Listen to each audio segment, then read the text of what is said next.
semangat kami melangkah, menjalin ukhuwah dengan tekad membaja, menuju mutu pendidikan Indonesia, melahirkan generasi cerdas mulia. Dengan berbekal semangat kami melangkah, menjalin ukhuwah dengan tekad membaja, menuju mutu pendidikan Indonesia. Assalamualaikum warahmatullahi wabarakatuh. Asyhadu alla ilaha illallah wa asyhadu anna Muhammadan abduhu wa rasuluh. Alhamdulillahirabbil alamin. Assalatu wassalam asyrafil anbiya'i wal mursalin wa ala alihi washabihi ajmain. Amma ba'du. Rabbi shrahli sadri wa yassirli amri wahlul 'uqdatam min lisani yafqahu qouli. Perkenalkan, nama saya Dwi Purwaningsih, Kepala Sekolah TK IT Al-Kafi Muara II, Oku Selatan. Saya perwakilan dari Sumatera Selatan. Saya akan memaparkan mimpi besar saya di tahun 2045. Saya akan memberi judul Menuju Generasi Emas, Membangun Pendidikan Berkarakter pada Anak Usia Dini di Daerah Perbatasan Oku Selatan, Muara II. Anak berusia 100 tahun kemerdekaan Republik Indonesia pada tahun 2045. Mengutip dari sambutan Menteri Pendidikan dan Kebudayaan pada peringatan Hari Pendidikan Nasional tahun 2012. Diperkirakan pada saat itu bangsa Indonesia diisi oleh generasi emas, yaitu generasi yang mayoritas berusia produktif. Anak-anak berusia 4 hingga 6 tahun dan menjadi peserta didik di taman kanak-kanak. Karena proses dan hasil pendidikan, mereka memiliki karakter yang baik dan kuat. Generasi emas ini diharapkan dapat membawa bangsa Indonesia menjadi bangsa yang lebih baik dan maju di berbagai bidang, sehingga mampu mewujudkan masyarakat adil dan makmur. Harapan tersebut tidak akan terwujud tanpa upaya yang sungguh-sungguh dalam membangun dan mengembangkan sumber daya manusia yang berkualitas. Sumber daya manusia yang berkualitas adalah sumber daya manusia yang memiliki karakter berlandaskan kecerdasan spiritual, emosional, intelektual, dan sosial.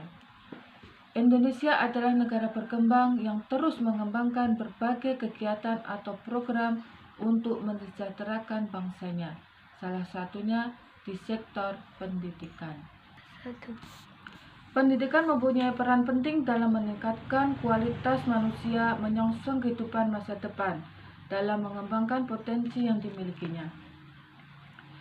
Pendidikan akan menjadi sebuah kunci di mana negara tersebut bisa dikatakan maju sebagai pertimbangan bahwa negara Indonesia yang sangat luas dan banyak menyebarkan pendidikan belum merata, khususnya di daerah perbatasan antara kabupaten dan provinsi yang memiliki karakteristik khusus dan berbeda.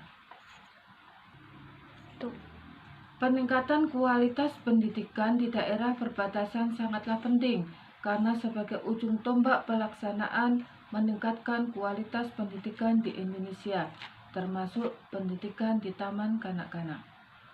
Pendidikan yang berkualitas berpengaruh besar terhadap lingkungan, baik masyarakat maupun keluarga. Lingkungan pun menjadi peran utama yang sangat berpengaruh akan meningkatkan kualitas pendidikan di Indonesia, khususnya di daerah perbatasan dengan masyarakat yang kurang menyentuh tentang nilai-nilai agama.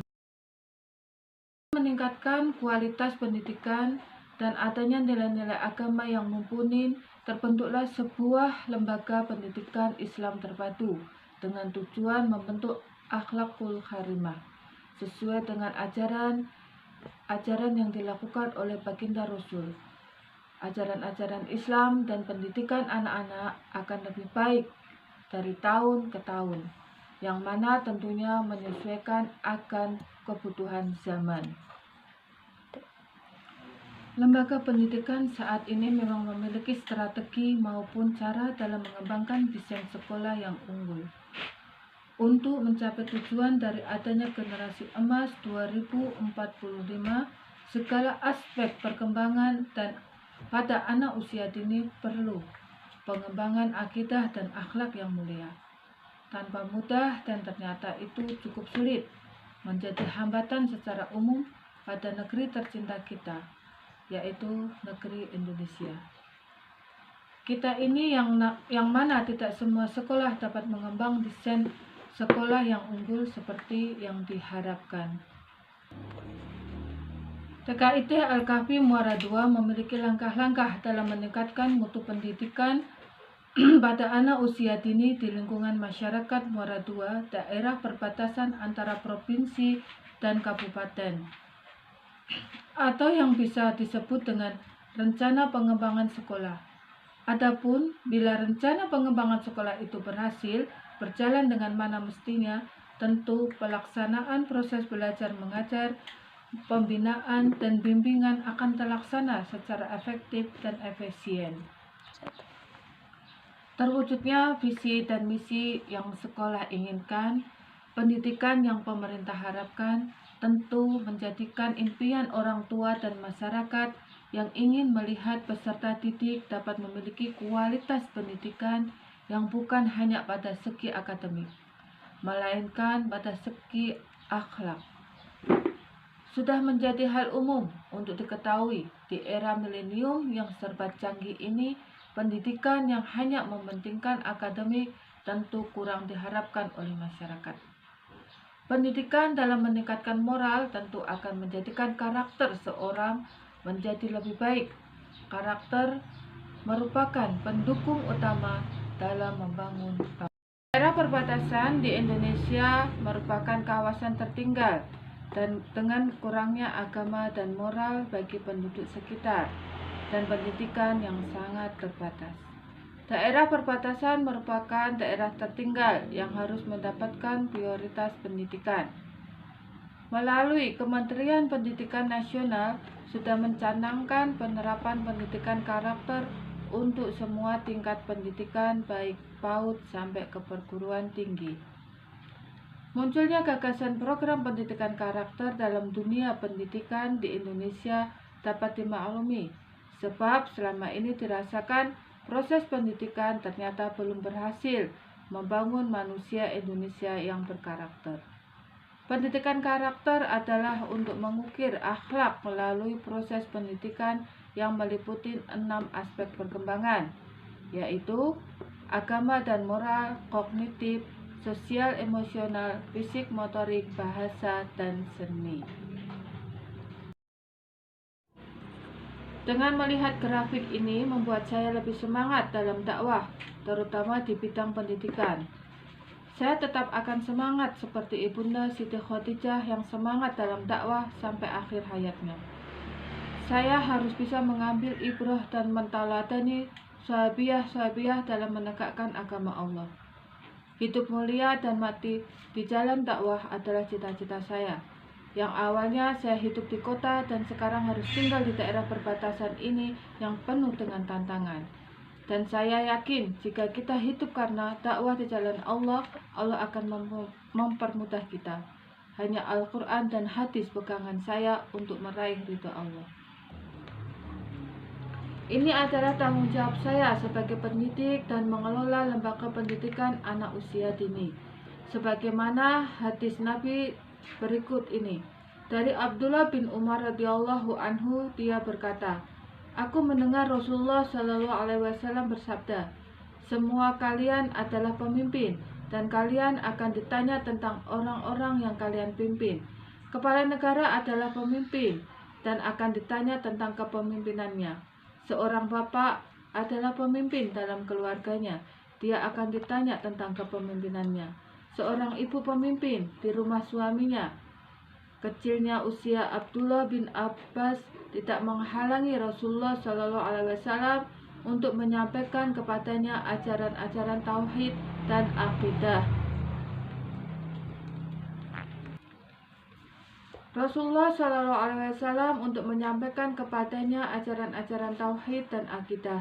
Dari Ibnu Abbas, dia berkata, aku dahulu suatu hari berada di belakang Rasulullah Shallallahu Alaihi Wasallam.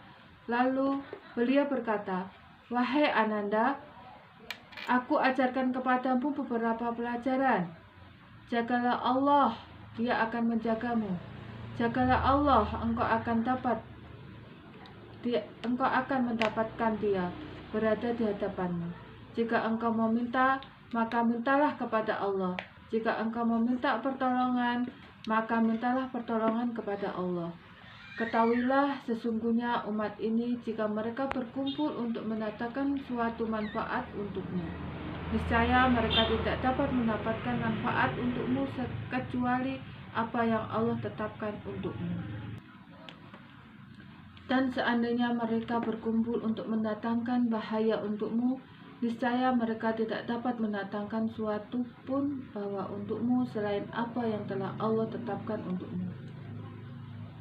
Adapun solusi yang dapat diberikan dari permasalahan di atas antara lain komitmen bersama antara pemerintah dengan seluruh lapisan masyarakat untuk bersama-sama meningkatkan mutu pendidikan di daerah perbatasan yang sangat-sangat kurang tentang ilmu agama, perubahan paradigma dan pola pikir masyarakat untuk meningkatkan moral dan agama, kesejahteraan guru, kualitas guru, pemerataan akses pendidikan harus kita tingkatkan dari sekarang.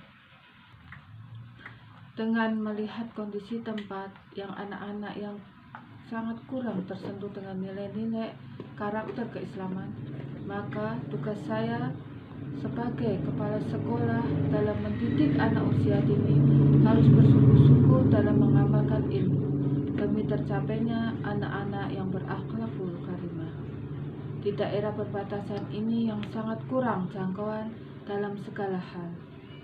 Contohnya, dalam mencari jaringan sangat susah dikarenakan masih banyak hutan. Fasilitas sangat susah didapat dan semua kita dapat dengan memesan atau membeli di daerah atau di kota. Untuk itu perlu dipikirkan sistem pembelajaran yang menyenangkan sesuai untuk siswa.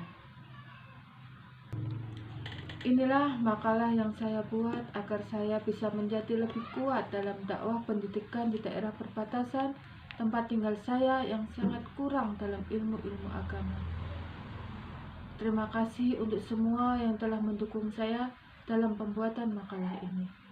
Saya akhiri, wal taufiq wal hidayah. Wassalamualaikum warahmatullahi wabarakatuh.